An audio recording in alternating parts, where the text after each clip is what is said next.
All right, and just like that, we're back. So thank you all for joining the Tampa Bay Breakfast Club this morning. And this morning we have with us Dr. Reginald Howard. He's the author of the new book, "You Are the Prayer That You Pray," and he'll be in St. Petersburg this weekend for a book discussion and signing.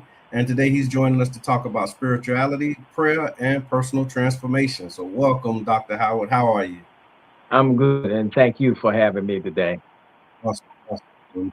And before we actually start talking about the book, would you mind telling the listeners a little bit about yourself and what led you to write "You Are the Prayer That You Pray"? Well, I am a graduate of Clark Atlanta University, grew up here in Atlanta, lived in DC for a short stint. I'm an ordained minister, and I got my doctorate in psychology. So I'm basically taking psychology and spirituality and intertwining them. The original understanding of psychology was really the understanding of the soul, as opposed to what we have now, which is really the understanding of the mind and the personality. It was really about understanding the person's soul. So I'm intertwining those and helping us to understand who and what we are from a holistic standpoint, mind, body, and soul. Oh, that's really powerful, and the title itself is a very powerful title as well. When you say "You are the prayer that you pray," what does that actually mean, like in everyday life? Well, prayer, as I have begun to understand it and know it now, is prayer is the ongoing practice of living in alignment with God or living in alignment with the divine will of God. So it's more than just silently communicating, silently or verbally communicating with God.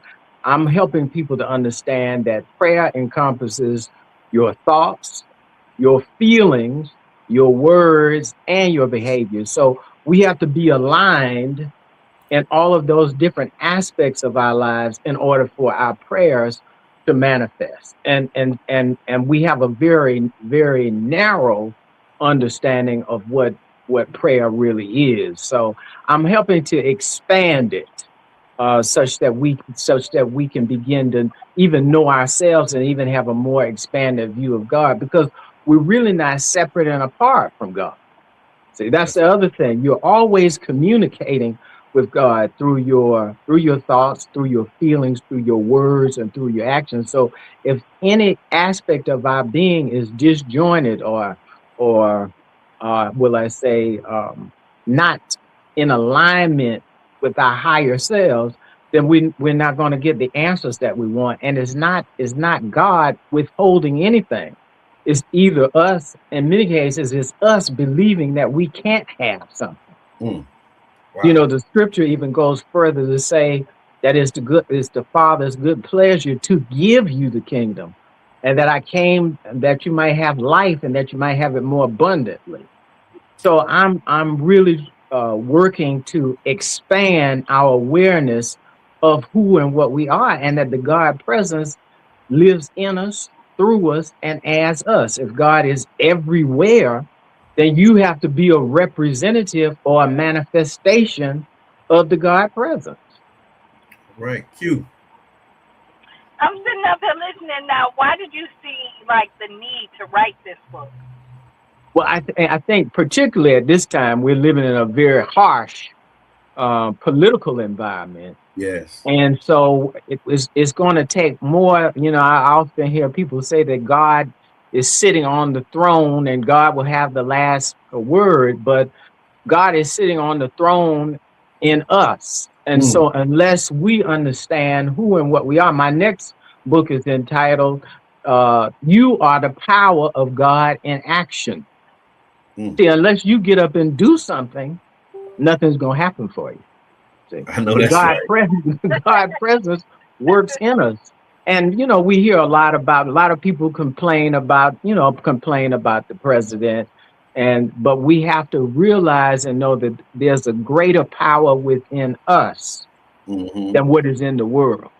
And, And so and, unless we connect to that, because that's all that our African American ancestors did. Rosa Parks, Harriet Tubman, Martin Luther King, they connected to the God presence within them. And that's what really made them so great. It was their spirituality, them understanding and knowing the God presence within them. That's how they anchored their place in history. We often hear about their accomplishments, but we don't really know what motivated them to do what it is that they did. And I say that it was really related to them understanding and knowing their divine connection to God. You speaking my language, man. When you talk about that prayer in action, because you're right, a lot of people do pray for things, peace, success, healing, and all of those things. And so, how does the book actually challenge people to align their lives with their prayers? Like, what's the impetus? How you moving them? Right. So you got to, first of all, your thoughts, your thinking. See, many times our thinking is not quite in alignment with God. Everything is initiated through thought. So if your thoughts are negative, or if they are, or if you suffer from low self-esteem, you're not going to manifest the goodness of God that lives within you. Jesus said that the kingdom of heaven is within you. So there's a rich heavenly presence that's within you. Right. But if your thoughts aren't aligned with it, see, if your thoughts are, I'm unworthy, I'm no good, I'm wretched. See, we've all learned that too through the traditional, and many traditional spiritual settings, that we're unworthy, that we're wretched, that we know good. See, that kind of talk is not going to, or those kind of thoughts are not going to get us to where we need to be. And particularly now in this political environment that we live in. So we don't have to get a broader understanding of what God, we got to stop thinking or saying that God is going to do it all. God can do it all, but he's got to do it through you. This is how God gets himself into the world. That's so right. what I'm hearing, you are who you say you are and who you believe you are, and you have to do the work, and God is going to get you there. But you got to drive this car. Right. Like, you can't get in the car and just be like, I'm going to end up in Tampa. You got to do some work with it. Right. You got to do some work with, even, the scripture even tells you, prove me now. So you got to prove the presence of God in you right here and right now. This is your eternal life. You know what I'm saying? This is where your eternal life begins, right here, right now, today. And so you've got to prove the presence of God right now. Right now is where your point of power is. It's not into tomorrow. It wasn't into yesterday. It's what you do right now that's going to get you to where you need to be. So we've got to be able to broaden our understanding, broaden our awareness of who and what we are. We got to broaden who and what God is. God can't be contained. See, we got it contained, and we believe that the God presence is up there somewhere, and not really realizing that God moves in us, through us. As even the scripture tells you that in him we live, we move, and we have our being. Yeah. So Dr. Howard, this is interesting to hear this, because I'm a member of the Nation of Islam, and that was kind of my spiritual upbringing and growth and development. And that's really one of the core teachings, right? It's like self-improvement, the basis for community development, knowledge of God is knowledge of self.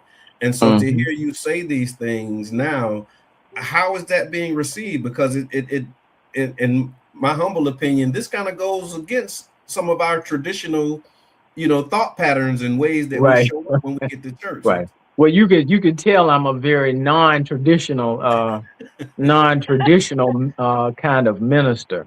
Yes. But now I think that because of everything that's going on in the political environment, I think that people are beginning to wake up. Now, everybody is not waking up to it, but I believe that there is some rumblings where we're beginning to come out of the slumber of who and what we are. We got to come out of it.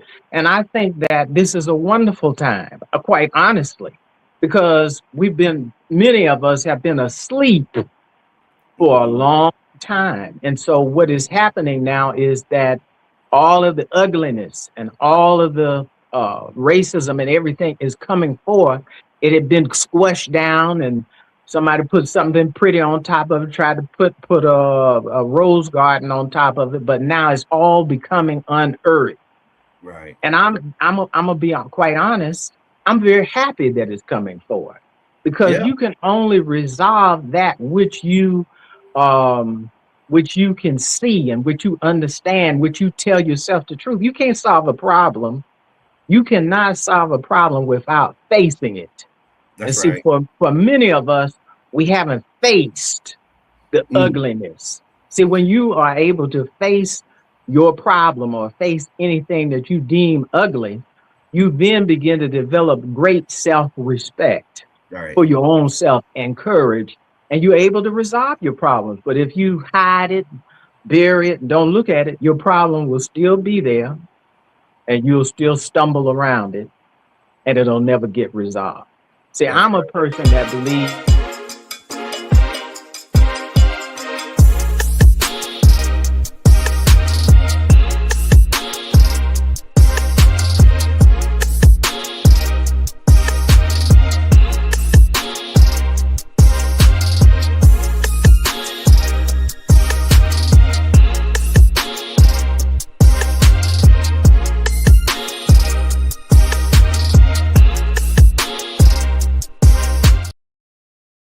spiritual principles in order to be self-mastered. See, there's a lot of people who say, well, we follow Jesus. I want to be Christ-like. If Jesus was the master teacher, then you need to be mastering spiritual principles that he taught. See, they didn't come up with Christianity until long after he was gone. He was really not talking about being a Christian. He was talking about your direct spiritual connection to God. That's what he was really talking about. Man, good morning. Good morning. Y'all hear that? Y'all hear that?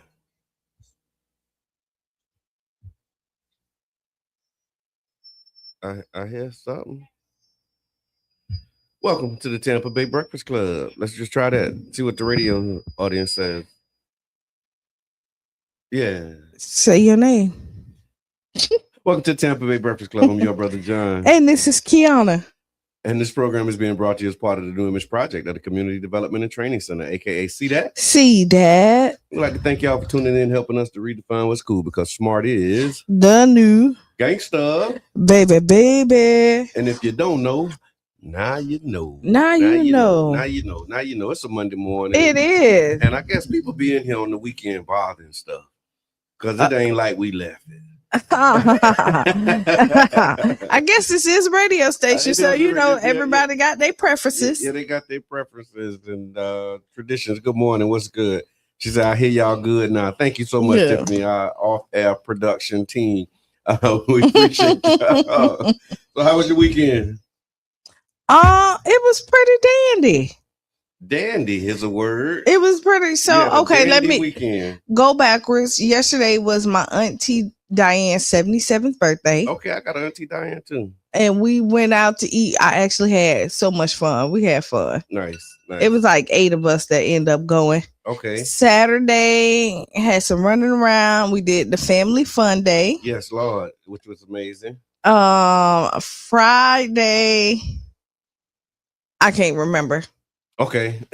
As far as you can go back. Yeah, 2 days back. I mean, something may jog my. Oh, I know what I did. Friday, I went to Urban. Yeah. Culture Creative. Flat Sober Feelings? Yes, Flat Sober Feelings, which was so dope. Yeah. To get like a nice little vibe, R&B vibe. And so, yeah. Good morning, Miss Davis. See, I knew something would.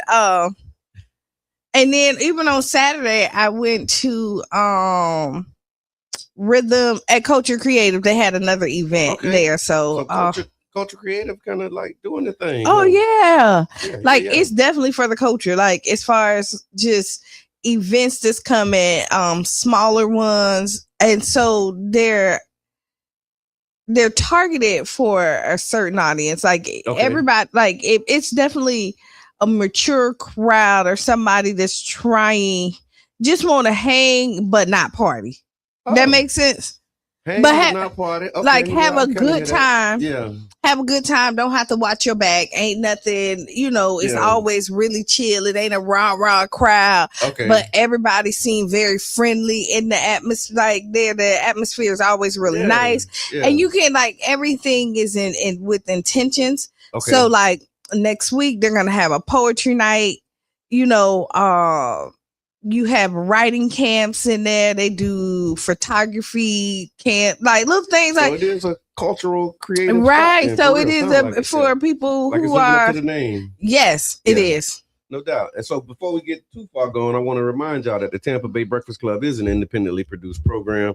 The views, opinions, statements expressed by the host, guests, or callers are their own and do not necessarily reflect the views, positions, or policies of Breaqkfast Radio.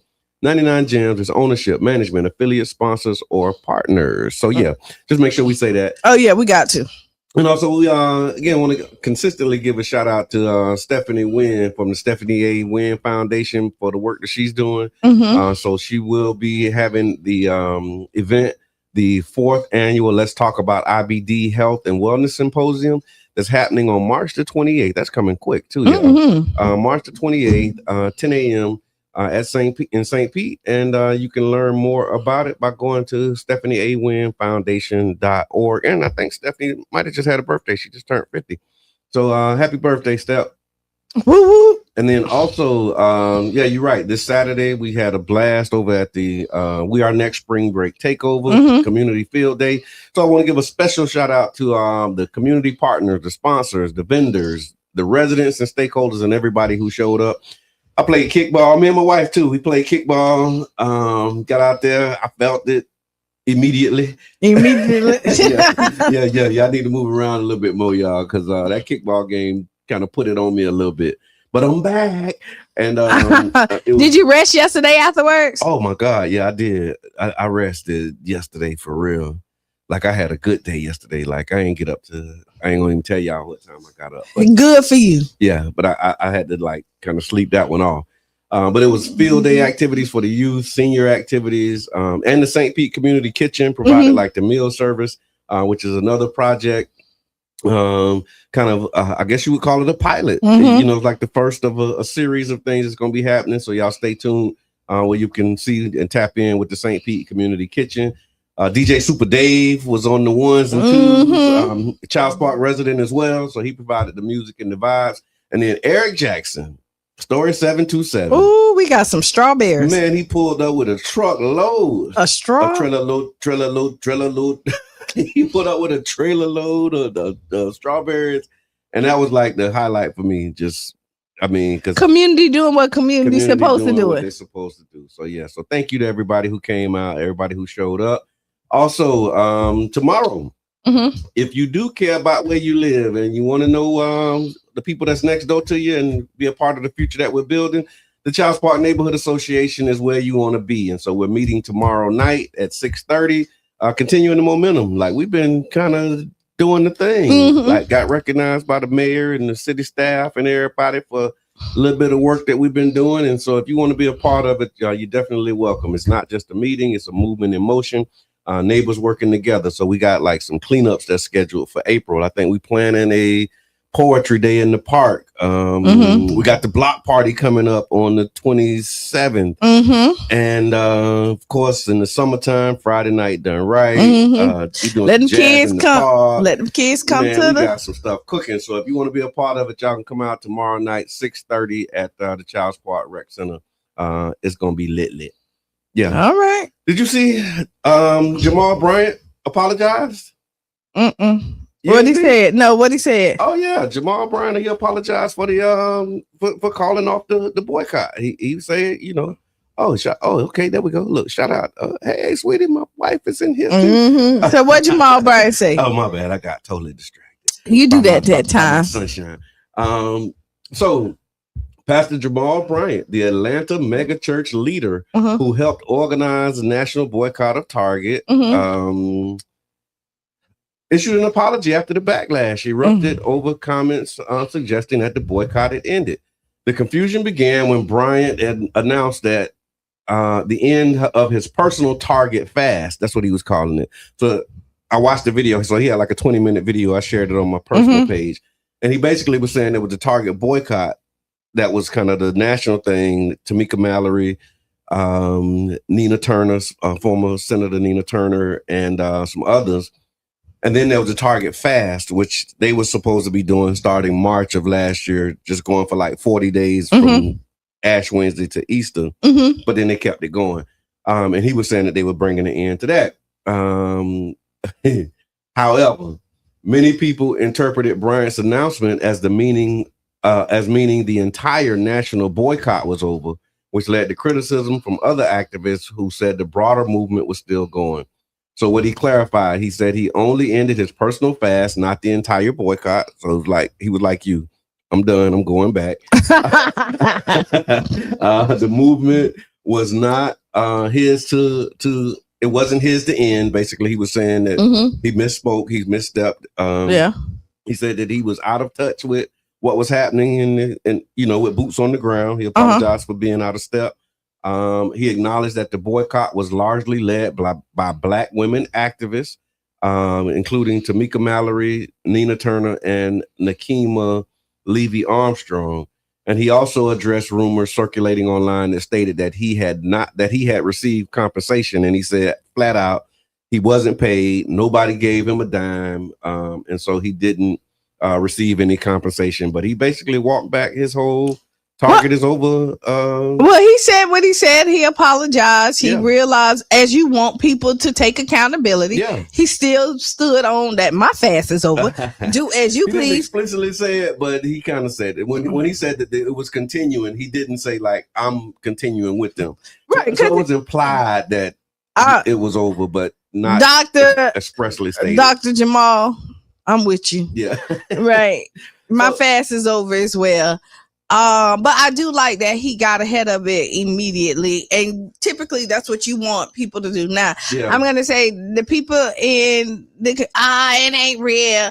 I don't believe it. Like I'm just saying his apology. Yeah, people. His apology wasn't real. No, I'm just saying in general. I didn't see it. I'm just saying that's what people do. Oh no, because this sister Nakima Levy. Nakima Levy Armstrong. So she's a activist out of Minneapolis. And I was watching her on Roland Martin, and she had a problem with everybody. Like Tamika Mallory, Nina Turner, Jamal Bryant. Like she was like, ain't none of them really bought it for real. And I guess Target is headquartered in Minneapolis.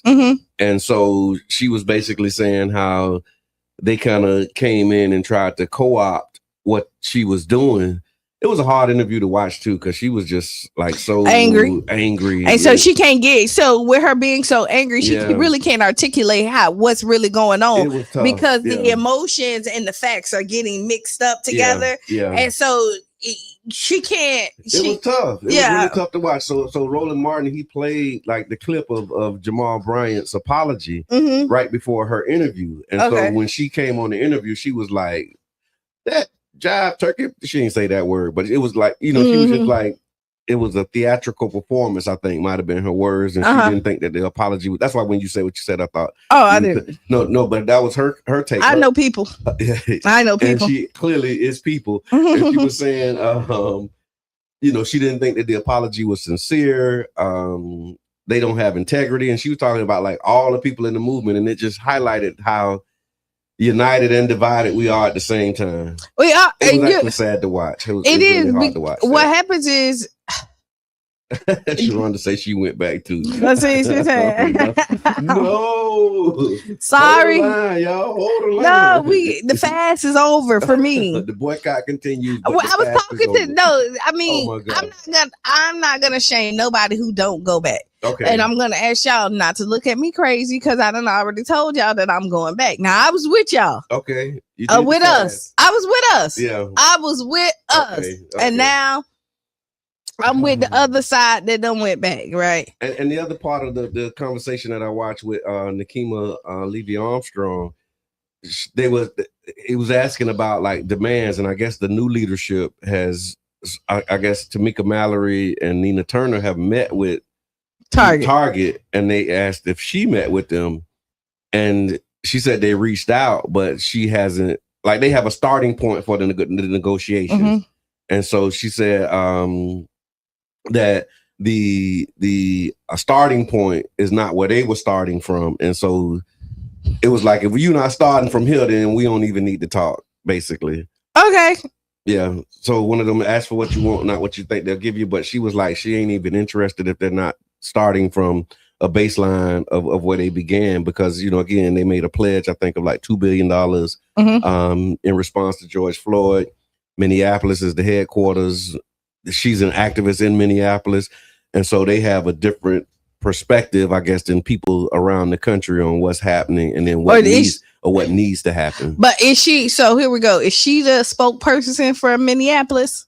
I have no idea. That's what, so you I know think how, she like, might be, though. But no, who made her? Like, you know how, like, okay, when people come to you and be like, oh, you're the loudest, so like you're good. Okay. Not I think necessarily. she might have been like former NAACP's organizer or something like, I don't know. What is exactly. okay? Yeah. So when I'm saying, and I'm not discrediting her whatsoever. Yeah. But we see where some of those people still, you know. Yeah.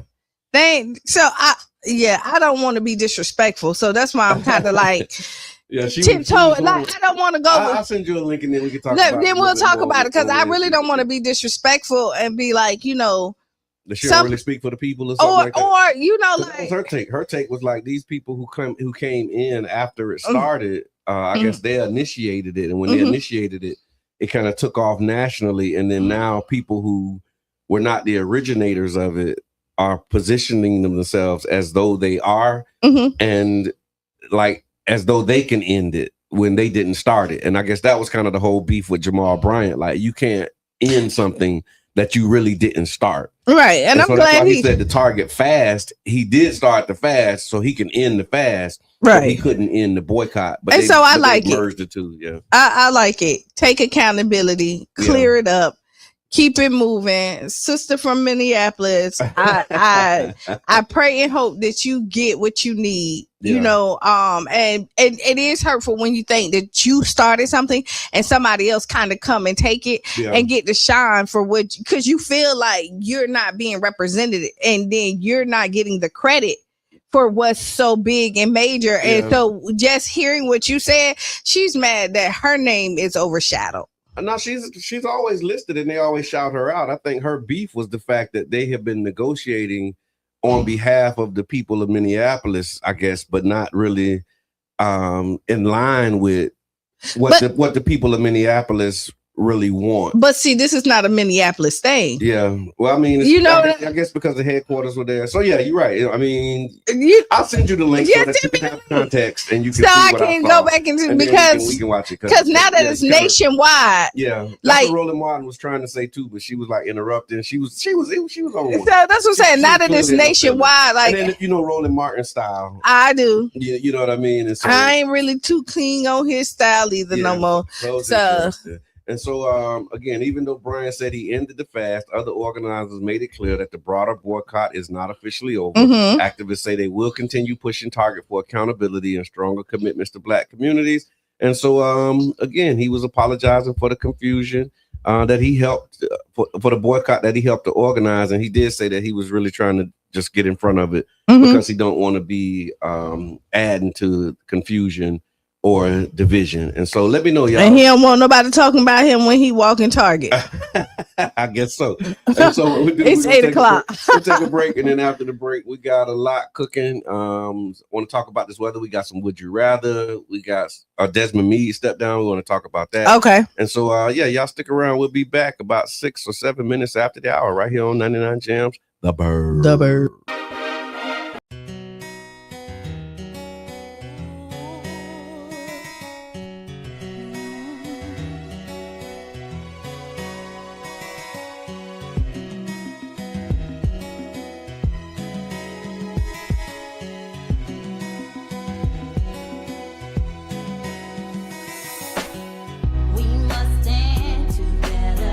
All together as one, united we must.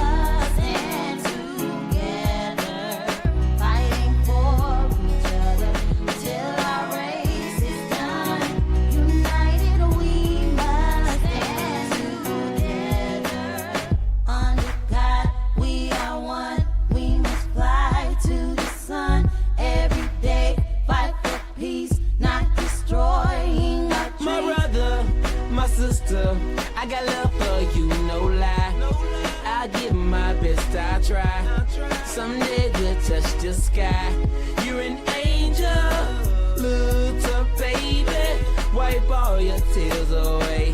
I know it's been crazy, but keep your head up high. Foot chase through the projects, dodging foreign objects. Street knowledge, I should've went to college. Odds stacked against me, surviving off instinct. 3 blocks from the precinct. Lil' homie caught a case, others lost family members. Product of his environment, projects produce violence in the middle of the streets, cause that's how we eat. Just I rap about the trap don't mean I ain't about peace. We must stand together, all together as one. United we must stand together, fighting for each other till our race is done. United we must stand together. Under God we are one. We must fly to the sun every day, fight for peace, not destroying our dreams. Peace in the streets, love to my brothers, love to my sisters. We all need each other. Children need their mothers and they need their dads. Taking a life that don't make you bad. The fact that you do that is so sad. Pocket watching, plotting on another man's cash. Pick up a book instead of picking up a gun. Increase your knowledge and that'll increase your funds. If everyone succeeds, then crime would decrease and people would live instead of resting in peace.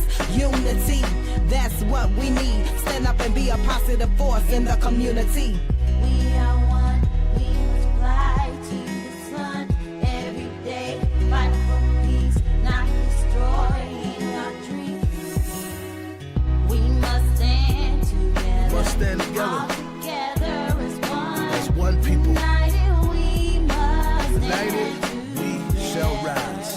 fighting for And you fight for me till our race is done. till we see God. United we must United, stand we will rise. together. Clap with me. Under Clap. God, we Clap. are Yes, one. sir. We must Clap. fly to the Clap. sun. GB on the Every track, day, man, and I mean fight this for is from the peace, heart. not destroying Back and our forth to dreams. prison, cause my position in the ghetto is wishing. My dreams was in my hand, man, instead of so distant. Violent crimes on my record, showing judges I'm reckless. Guess they think I'm rich and young, like Young and the Restless. Every time I see a young brother rich in peace, got to be the only time when I watch TV.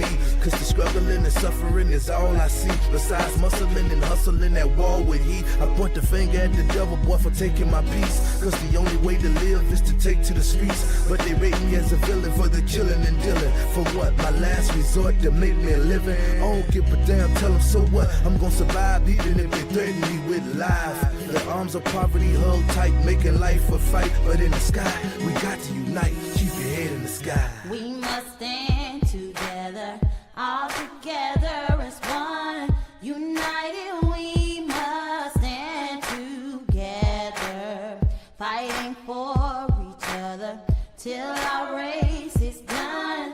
United we must stand together. Under God we are one. We must fly to the sun every day, fight for peace, not destroy.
Qiana. And this program is being brought to you as part of the New Image Project of the Community Development and Training Center, aka See That. See That. And we like to thank y'all for tuning in, helping us to redefine what's cool, because smart is the new gangster. Baby. And if you don't know, now you know.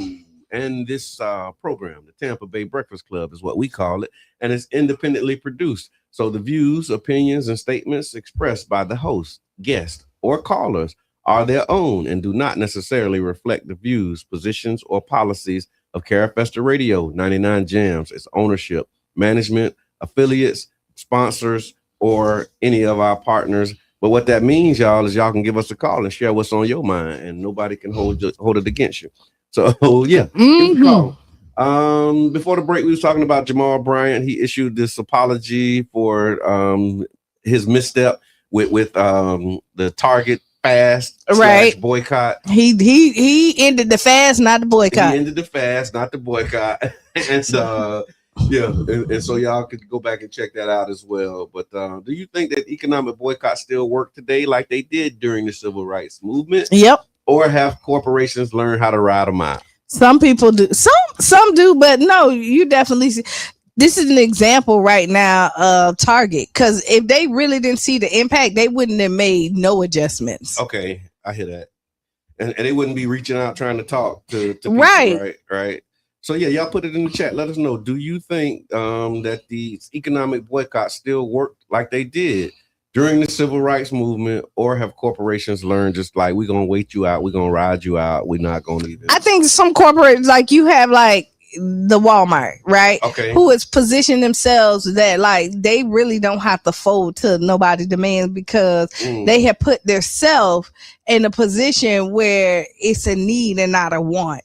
Okay. So like you can't not go to Walmart. I mean, some people can. They do. The majority. Okay. Because there will be some people, because Walmart was supposed to be on that list. Yeah.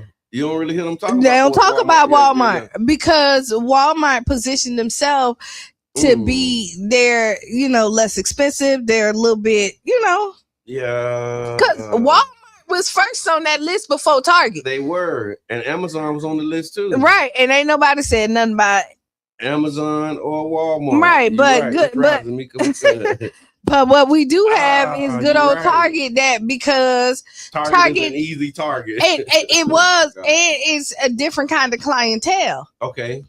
You know what I mean? Like you reading over here, like I ain't really go to Target, like you know.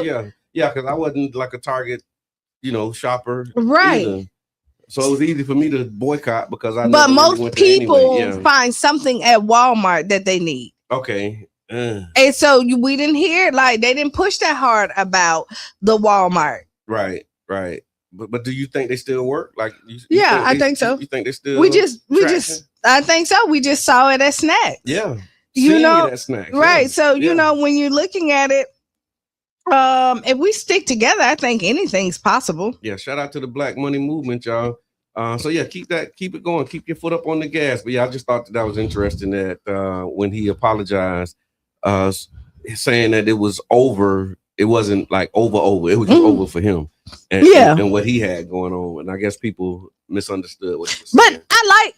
But people don't listen to full interviews either. Like they take snippets. I didn't listen to I just kind of read the headlines and then just kind of went on with that, right? Mm-hmm. So yeah, I'm okay with it, because you know how like you have a conversation, you say something and somebody's like, oh no, okay, but then I misspoke. That's not what I meant when I said it.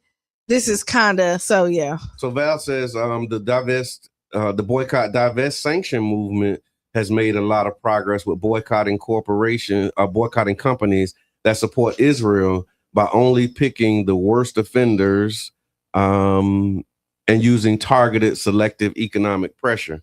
Mm-hmm. Because that is a big one too. Like any companies that support, this was kind of during the height of the October 7th war that started over there with Palestine, and we can't really call it a war. Yeah, the genocide that they're doing over there.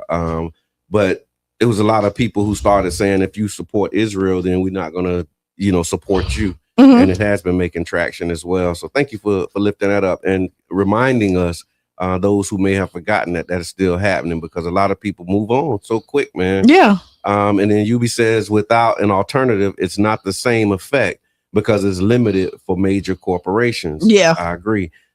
Tiffany saying deal. Target was an easy target. I only shopped there once in a blue moon anyway, because I thought Walmart was cheaper for everyday household items. And thank you. And when you do that, I'm saying, tell you what made me. President. What made me, and we could get off the Target and Walmart, is because I was a Walmart girl, right? And then when I started going to Target is more diverse as far as things that we need. Okay, and when you say diverse, meaning Black people? Yes. Okay. And so when I started seeing like those things in there, and they were more, so it was more intentional for their audience, and you know that they were trying to get in their target people. So like that's why I like Target. Like there's a lot of stuff that I can find in Target that I wasn't able to find in other locations. So speaking of like Target, these boycotts, let me take this last comment, and then I want to change into something I saw Professor Mack post over the weekend. Target don't offer things like Walmart. The grocery department at Target sucks. Catch Walmart in the morning at 6 a.m. Best produce if you can't afford Publix. True. Here's the other thing, right? Because I remember Publix was like on a boycott list because of Immokalee and the farm workers and everything like that. And so Publix has been on the list too for a while. They get on, get off, get on, get off, and they don't really. They get on, get off, get on, get off, get back on, and then get back off. Which is why we need to build our own institutions. I like the agree. Grocery co-op. So if you're tired of all of them, then let's just start our own. How about that? We can start our own, and we actually have started. And so you can go to ocgc.coop. Learn more about the One Community Grocery Co-op. This way we can wean ourselves off of these corporate players who really don't have our best interests at heart. And also we'll be able to provide fresh and healthy food options to our community, as well as the economic development benefits, creating jobs, creating member owners, people who actually own and invest in these places to benefit. And so let's do our own thing, man. Because clearly we see that none of them really have our best interests at heart. But I won't even say what I was going to say. I want to talk about this thing. So I saw this, it was a post by Professor Mack. Shout out to Brother Donnie, the intellectual gangster. And he was talking about identity politics, right? Okay. And so you hear people talk about identity politics all the time. And usually it's said like it's a bad thing. Like people are dividing the country by talking about race, gender, or culture. But here's the question that we want to put on the table. What if identity, and this is what he put on the table. He was saying, what if identity politics really didn't start with the people that are talking about their identity today? What if it started with the system that decided whose identity would be treated as the default in the first place? So basically, and I think it was brilliant how he framed it, right? Because it seems like now, especially like in Florida, with this attack on DEI, diversity, equity, and inclusion, it seemed like everybody is talking about their race except for white people. Like white people don't have to talk about their whiteness, except for a few, when they start saying white power. But because they have positioned themselves as the norm or the standard. So, and then anybody else who's not white, now you have to meet up to their standard. And he was just talking about the I don't want to say the brilliance. I don't want to misquote him, but you think about that as a strategy. I guess they said the greatest trick of the devil is to make people think that he doesn't exist. Right. Right. And that's kind of what they've done with whiteness in America, right? Like it's just accepted. Like when you go to school, you don't read white history. Right. You don't see white leaders. And so this is stuff. Who are the leaders of the white community? And this is when you flip it. Like, how they flip Martin Luther King words. Yeah. So are we going to have white history? No, but because all history has been white. But then if you make them if you flip it, because now everybody needs to be equal, right? Yep, and if you're thinking and nobody should be more superior than the other one, technically, right? So then if we have to listen to history, as they would say it, all year round, why we need to figure out where is the equalness with it. Okay. So like this is how I would flip because you're getting an overabundance of white history. So is this? So how do you sprinkle it and season the pot? So every week, if you're talking about somebody white, the next week you need to talk about somebody black. Okay. You need to talk about somebody Spanish. You need, it needs because if their argument is that they're being treated unfair and their whiteness is being dimmed, right? Yeah. Then our flip is that we were trying to pull everybody else up, but if we're gonna go back to this equal playing field, let's make it equal. So in these books, if you have 50 white men, do you have 50 white women? Do you have 50 black women? Do you have 50 mixed women? Do you have 50? So now like you're playing with the numbers. And so you really got to be smarter than the master. And you got to sit there. And I think with their playbook, when they sat down and flipped Dr. Martin Luther King words. This is kind of that recent. And reframed it so that it's beneficial for them. Yeah. Now we need to reframe what they do. Because for so long, particularly during the civil rights movement and following that, and really shout out to Elijah Muhammad and the work that he did with just naming, like, look at this man and what he's doing to you, right? Look at all of the evil that he's doing around the world. And then it kind of forced them to either say we either are that or we're not that, right? Right. And so when you start saying, you start highlighting all the ills and evils, what this new wave of, I guess we can call it white civil rights activism, because they're saying, look, it wasn't me, it was my grandmama and them, and like we struggling just like y'all struggling, and why should y'all have any advantages over us when that was so long ago, and now we all they just really mad that like we kind of got the playbook. And the playbook is now you see like they're not the only ones with 800 credit scores anymore. Okay. You know what I mean? They're not the only ones that's being creative and like now really doing generational wealth. You're seeing where you see more black people that's buying properties and acres and naming streets after their children and stuff. And like, this is my compound. And just to think, if your whiteness don't get you that, how can your blackness get you that? I was thinking about that. Like, what causes them to like want to push back on jealousy, jealousy and greed?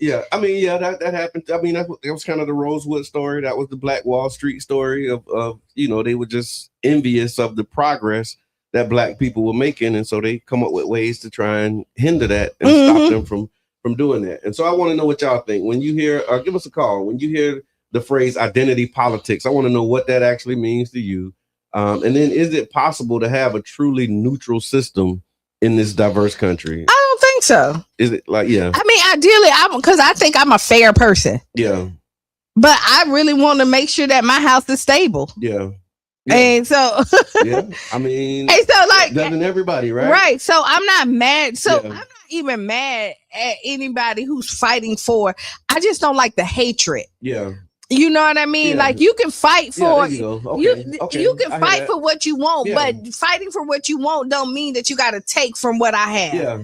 And the fact that you try to take what I got to make you better, I don't like. That's that scarcity mindset where you start thinking that it's not enough for everybody. But when you realize that it is enough for everybody, then you just go get yours. Like you plant your seeds and you lay your bucket down where you are and you grow and you build your harvest. I hear that. And so do you think talking about identity politics helps solve problems or does it make them worse?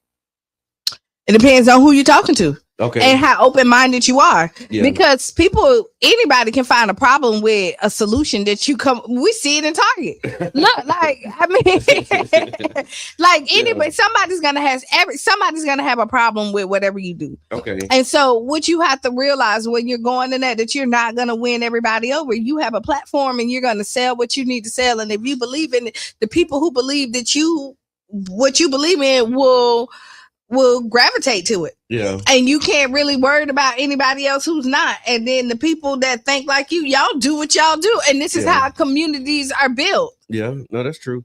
Absolutely true.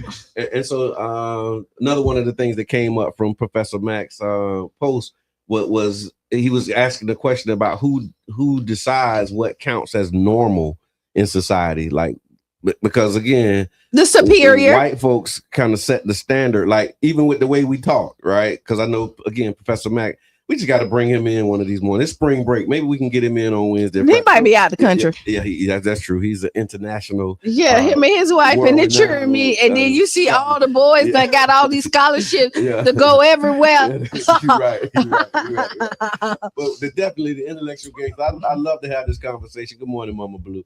Because I mean, it was just a great framework for how he was saying, like when they have established what normal is. Now everybody else is talking about their identity. They don't have to talk about that identity because they've established themselves as like they are, the basic, thing that everybody else has to get up. Which is so, and this is how it's smoke and mirrors, right? Okay. When you look at it, they're trying to get big hair. They want bigger lips. They want big butts. Yeah. Right. Yeah. So again, they're making it that they are the norm, while copying us. So I'm gonna take this comment, and then I have another question that just came up. Go ahead. As you were saying that, Miss Teresa says, ironically, I visited Portobello in the Colón province of Panama in January, and we visited a church that has a statue of the Black Christ, and I mean, that's kind of the original, but that I think that speaks to this whole idea of how you establish and plant yourself in a culture, because like the race or the color of Christ didn't really matter to Black people until it started to matter. Well, I mean, the fact that it didn't matter is because we accepted a white Christ. We did. But it mattered enough to white people for them to change his color, because we know that he wasn't white. So this goes in. It didn't matter to us; it mattered to them, and it mattered to them so much that they changed it to make him look like them. Gave him back to the people to say, "This is God's son." Because they wanted to make it so. If the God of all gods is white, right? Yeah. And the devil is the opposite of God. Right. So that means he got to be Black. Maybe possibly so. And this thing. So if that is it, then who do you worship? Yeah. So who do you think are the children of the Lord? Yeah, because right. So just think, God is white, his son is white, and then and just think about the people who did it. They enslaved you. They became your masters, and so Bible. And all the above to make you believe this. And then we accepted it because we just kind of went with the flow. I mean, no, it wasn't. We went with the flow. I think it was like, and maybe I misspoke. I think this is what I think. I think it's like when you have a lion, right? And then and then you put these two lions together, and then they have a cub, right? You take the cub and you raise the cub in the circus, right? Okay. And so now this cub has never been in the jungle.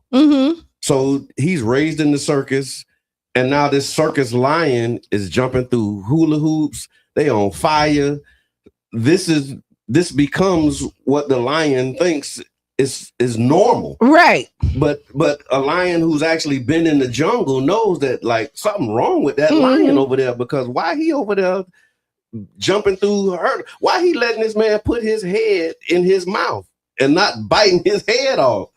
Because they haven't been and I think that's what happened to us. Like our parents and our ancestors, like the children of our ancestors were taken away from them and raised and reared by people who took the names, took the language, took the culture, and now they give you this image and say, this is the Lord. Well, you don't know it. You don't know your original language. Yeah. You can barely speak theirs. You know what I'm saying? And then they give you their Bible and their interpretations of things. And then now we see the impact of that for generations and generations. So it's like we the doggone circus lion right now.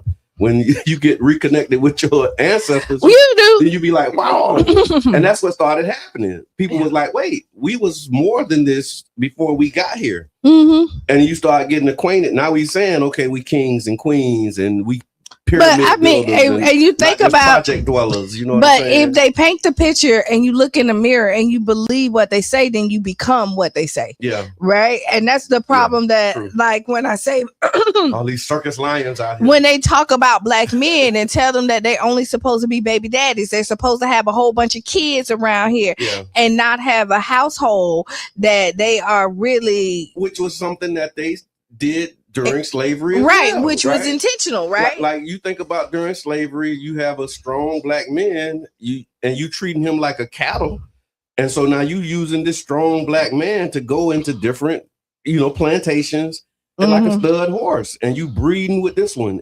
You don't have to take care of the children because that's going to be the product that the master uses. Yeah, you go to another plantation, they use you to breed with this one, breed with this, and so you have that whole impact, and then now. Fast forward 350, 400 years later, that they call them engrams, or that, trauma is still in you and you still deal with that, but you can't talk about it because they say, oh, that was so long ago. But no, because then you look at, and we say it how you want to, like the broken homes, right? That you create. They break your homes up and then blame you for living in a broken home. Right. And then now that we're trying to reclaim how it looks and how it should, now they're mad because you see it. Yeah, you can see the product of us being awake and how we're not just going for anything anymore. And now they mad with that doing the backlash. Yeah. So check this out. So I saw this too. I'm gonna get up off of it, but I think it ties in.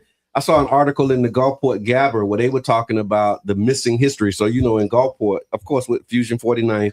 We've been engaging with Gulfport a lot more, and they've been kind of wrangling over the Gulfport history. And so it was an interesting conversation that was happening here, talking about history and what gets recorded and what doesn't. And so the article in the Gabber, it says, here's the question that the article was asking: why is there so little written record about racial discrimination in Gulfport's past? That's you start with your research question. And then they started answering. They said the answer isn't that discrimination didn't happen. It says historians and longtime residents say that there's a bigger issue and it was never formally documented. And so basically, this kind of goes back to what Professor Mack was saying. They normalized it in such a way that they just didn't even talk about it. Like it just was what it was. They over here, they ain't supposed to be here getting them out. It's dark. And that's just the norm. That's just normal. Because growing up, it was like, don't go to Gulfport after dark. Understood. Like but it wasn't a written law. It wasn't, and so that's why what I guess they are now pressing the mayor and the current Gulfport Council to issue an apology for being a sundown town, but they're saying we never officially had sundown laws, and so and the mayor like, I didn't sign up for this. For real? No, I didn't. Wait, hold on. This is not what I signed up for. But unfortunately, when you're looking at even at Mayor Gulfport, even though you didn't sign up for it, now that it's here, it's at your doorstep, you need to acknowledge and sit down and have the conversation. And you can't ignore it because you are for all the people there, and you don't have to take full you personally don't have to take full responsibility, but you can acknowledge that a group of people was mistreated. And even if they didn't write it down, you could go back and look how many arrests you have in Gulfport. And that also will tell you. Yeah. Here's what they said. So here's some of the key facts that was lifted up in this article. They said Gulfport has been described historically as a sundown town. That means that Black people were not welcome to remain in the city after dark, often enforced informally through intimidation or warnings rather than written laws. And because it wasn't always written into policy, it rarely appears in the official records. They also said that local media didn't always report the issues. The Gabber, which is one of the city's longtime newspapers, acknowledged that in earlier decades, racial discrimination affecting Black residents often went unreported. The lack of coverage helped to create the perception that nothing happened, because it would happen, but the media in Gulfport wasn't reporting it. They said many stories exist through oral history, which is like us telling our stories right now. Instead of being recorded in the newspaper or in city documents, many experiences were passed down through families and community memory. This creates a challenge today because historians rely heavily on written archives. Yeah. That's kind of somebody wrote about it. Oh man, somebody wrote about it. I'm pointing over here to Mr. Edmond because it's something that he says when he hears this. They say if it's not written down, it didn't happen. Right? Mm-hmm. Like that's on jobs they tell you, if you don't write it down and it didn't happen.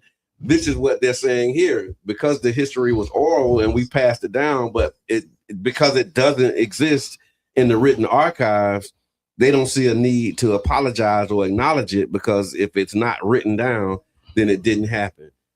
They said the community is now debating how to address the past. Residents and leaders are asking questions like, should Gulfport formally acknowledge its sundown history? Should the city collect oral histories from longtime residents?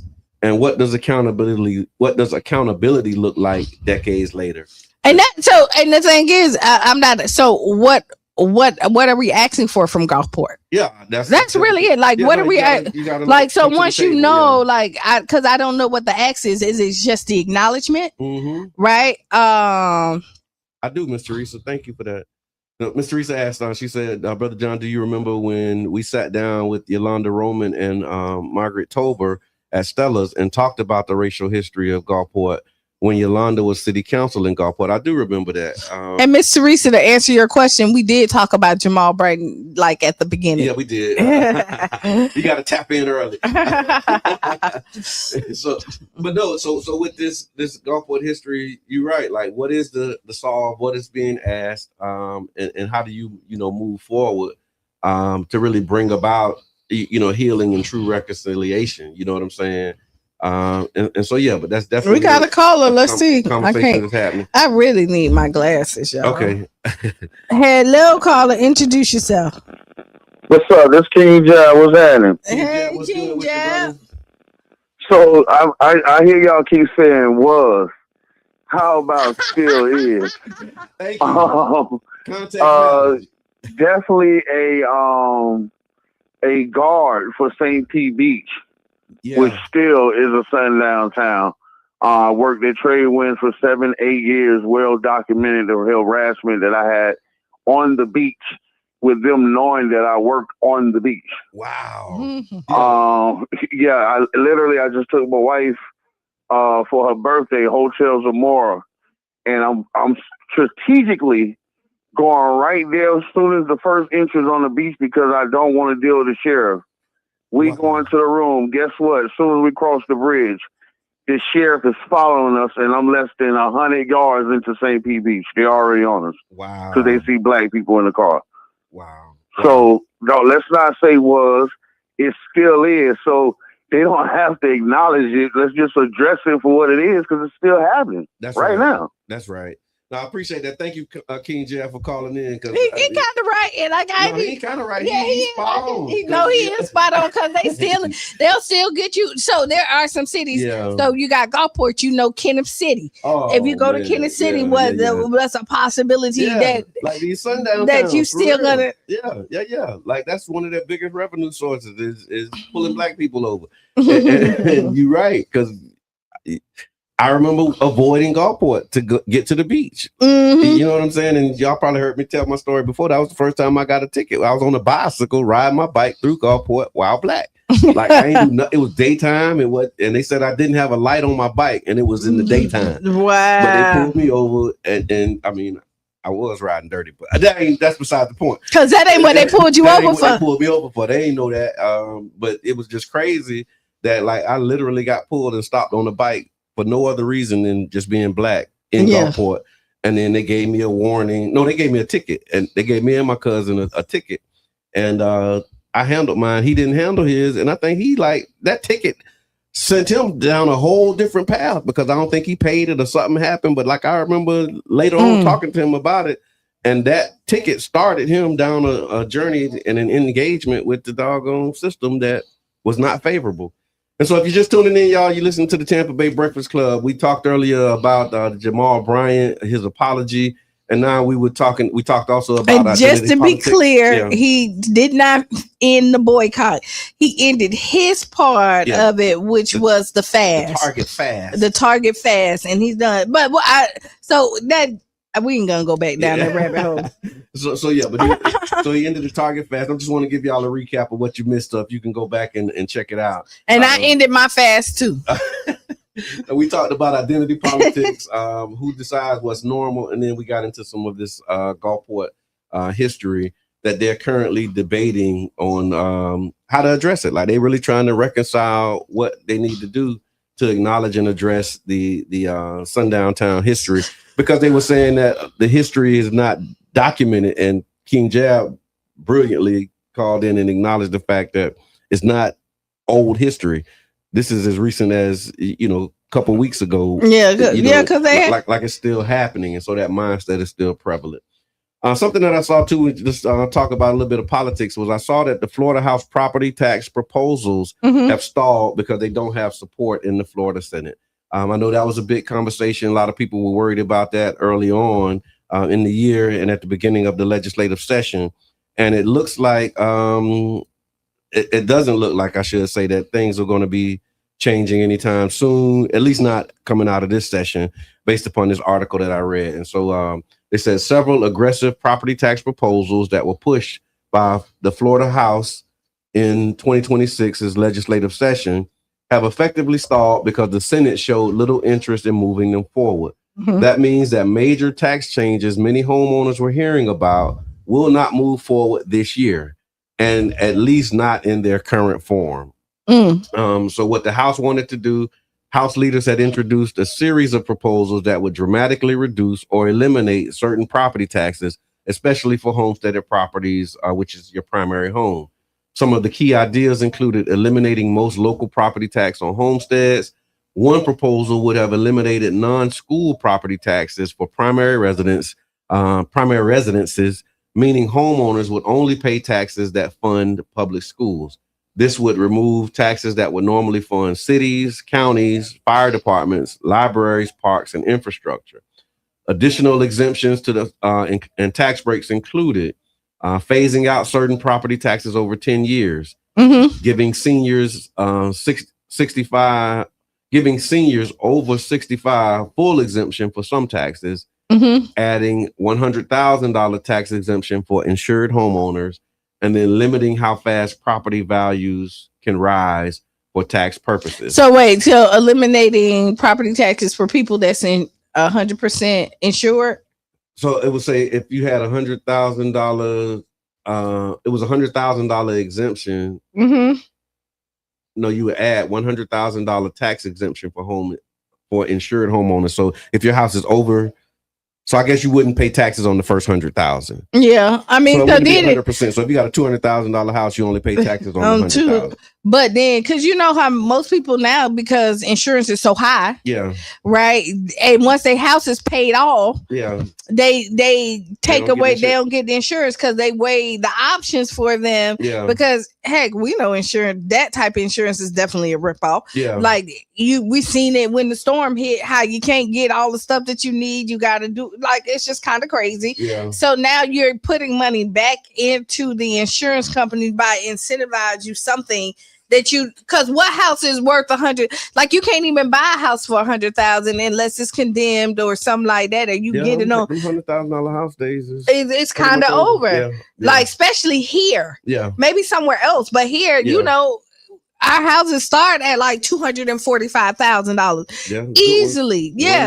170, 180. Well, you seen 170, 180 at? I haven't seen it. What? One bedroom with no central air. So you got a shack with you got a studio apartment. Apartment. Behind it for the land because the house ain't really no good. But they still it's a few and far between. Yeah, that's all I'm saying. And what they said, the reason that it collapsed, they said the main reason was that the Florida Senate was not on board with the proposals. Senate leaders raised concerns about the massive revenue loss for local governments, which rely heavily on property taxes to fund their services. You know what I think? The people that read saw that it wasn't a benefit for them. In general, like they wasn't, and they said no. Caller, introduce yourself. The property tax bill that didn't really move in the Florida Senate. What's on your mind? Grand Rising. It's Coach D. Coach D, what's good? My father's house the taxes were $2,000 and they went to $5,000. Wow. Yeah. Yes. Oh yeah. His house is paid off, and I told my family, we can make whatever decision we want on that house. That house is in disrepair, and how much are we going to sink into that thing? Well, that's the you know. So I guess the reason that the taxes went up is because the property value went up, right? In the air. But the house is in disrepair. I mean, how much are we going to sink into that house is the question. Let's talk offline because we're trying to keep these houses. Yeah. Let's talk offline.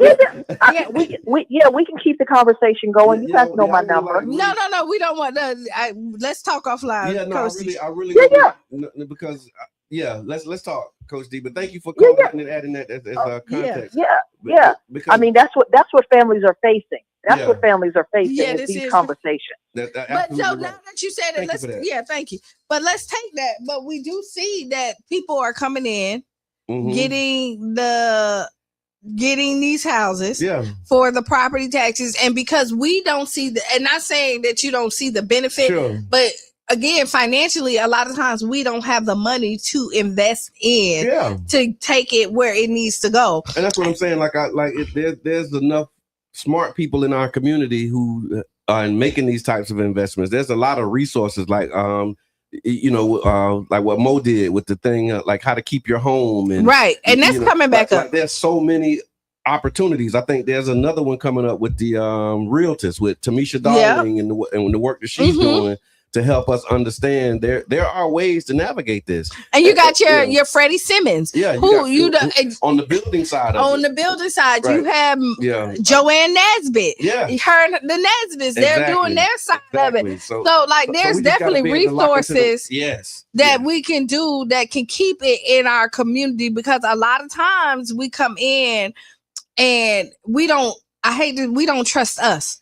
That's true. And but then we would trust the person who done burnt us 50 million times. They done threw us in the fire. And we're like, oh no, this time they're not gonna throw us in the fire. And then fire. I mean, we ain't got no other choice. The fire is where we belong right now. And that's the other thing. Just know that there are options, but you just gotta be willing to explore them and really double click on some of these resources, because again, what causes property taxes to rise is your taxes are tied to the value of the property, which is not fair. When you look, value was the value generated $2,000 in taxes, and now it's $5,000.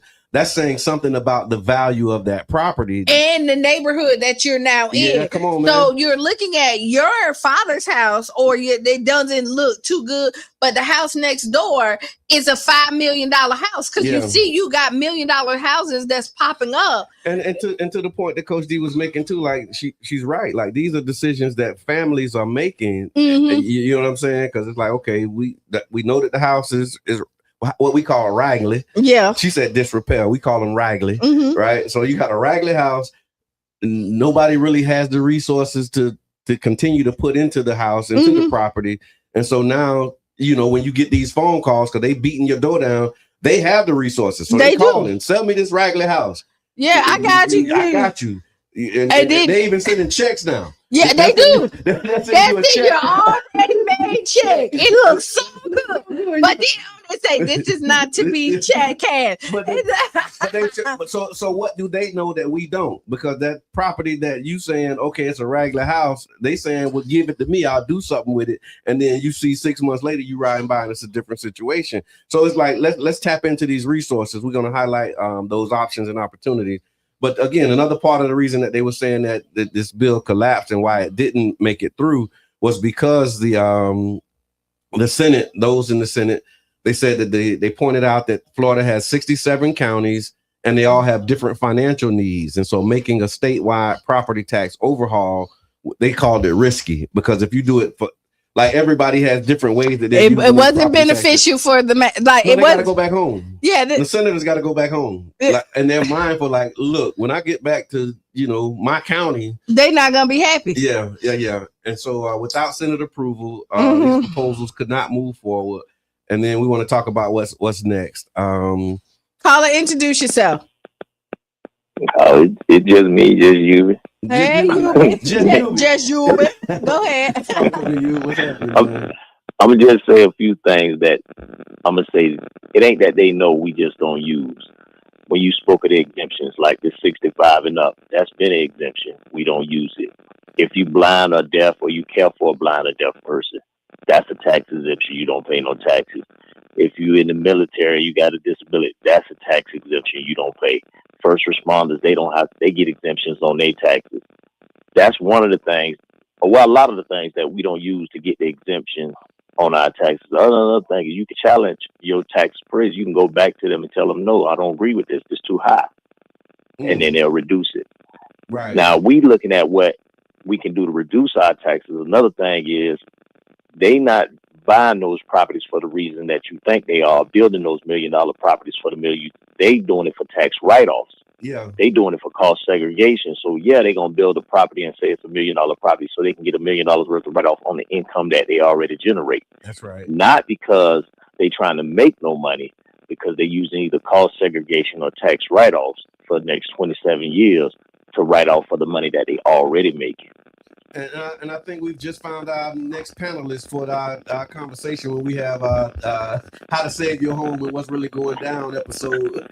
I don't mind, brother. I told you don't be more active. No, we got to get you in here, man, to really like double click on this. Yeah, thank you, Yubi. Thank you, Yubi. Because again, these are things that we need to know because I mean, them property tax bills is due. And there's ways to reduce those bills, and you're right. Like there are certain exemptions that we don't explore. So that's why I was saying with Coach D, it's like these are conversations that we can have offline because there's things that you can actually do to save the property, or even make sure that when it changes hands into somebody who's still in the community. Right. Because that's another thing that we don't do. We just sell to the first bidder. And then we wonder why our neighborhood demographics are changing when you got people in your community who would buy your house and who want to buy your house. Like right. If I want to buy my next door neighbor's house, that's going to expand. Now I'm kind of growing my little. Yeah, and the neighborhood that they say they fear, they really don't. Oh man, they ain't scared of nothing. Not until look. Yeah, just take a look. 5 o'clock in the morning. You'll see. Yeah. And so they again just. The debate definitely is not over, though. Florida lawmakers, they ended the session without a property tax deal. They are expected to continue the discussions and possibly revisit it in a special session. They were saying that it may be a special legislative session that's going to be happening. And then any major property tax changes would also require approval from Florida voters in future elections because it would have to amend the Constitution. And so this would be something that would be put to the voters, and it's going to be important that voters are informed about the implications of it. Because I mean, as a property owner, when somebody say, "Okay, you don't have to pay property taxes," that sounds real good on the surface. But then, if you don't double click and know what's behind it, then you might end up doing something that you regret later. All right, we got to ask Qiana and Ms. Teresa. We'll talk about that on Wednesday. This anti-DEI bill, that anti-DEI bill did pass. And it's heading to the governor for his signature. Lots of crazy implications for that. Last thing I'll take on this, and then we'll ask Qiana. Ms. Debbie, we need to consider Pinellas County Property Appraiser Office homestead. The homestead exemption can reduce the homestead taxes required yearly and keep them or cap them at a limited amount that they are. There is programs that are offered to senior citizens. And what does it say? And the process is not that hard. Okay. We might even want to consider contacting Neighborhood Home Solutions with Trevor Mallory because there's resources there as well. And they're appreciating the information that was provided by Yubi. Tiffany said before my dad sold his paid off house, I wish he would have explored more exemptions and things. It needed too many repairs that he couldn't afford. His taxes kept rising, and his house had the same zip code as Short Acres. Wow. He's retired. Oh, wow. Yeah, just that. It's a lot in that. And that is the kind of unpack. So yeah, a lot to unpack. But thank you for sharing. Thank you for the comments and the engagement. All right. Let's see if we got time for this one. We'll try. We'll try, and if not, we'll keep going. All right. This is a good one. I think we can land this one. All right, go ahead. So Ask Qiana. The Ask Qiana segment is brought to you by One Community Grocery Co-op. Shout out to ocgc.coop. You can join, become a member owner today. Dear Qiana, every time I turn on the news, it feels like the world is getting heavier. Wars, the economy shaky, people losing jobs, families struggling, violence everywhere. It makes me feel like hard times could be around the corner. So I've been trying to prepare. I've been saving money, cutting back, thinking more about security and stability for my family. But at the same time, I don't want to live in fear or become cynical about the future. My question is this: how do you prepare for hard times without becoming negative or hopeless? Is it responsible to focus on survival and preparation right now, or should we still lean into optimism and faith that things will get better?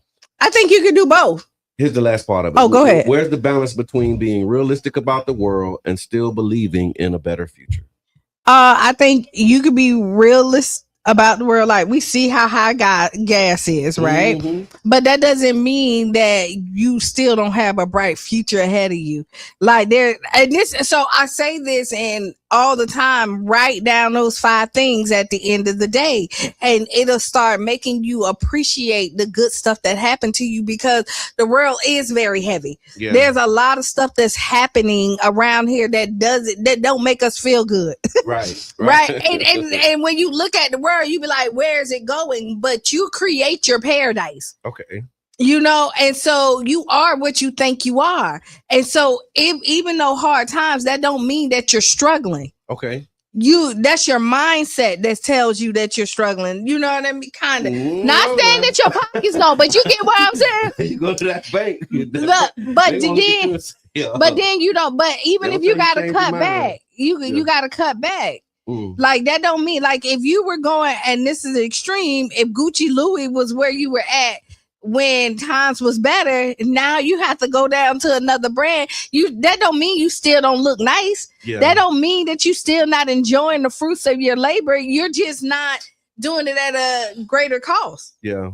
So, like, it's just, I really want to say, you position your mindset to still appreciate the things that you have, and you can still create the life that you want. Yeah, I agree that you can do both. I'm looking at this question again. How do you prepare for hard times without becoming negative or hopeless?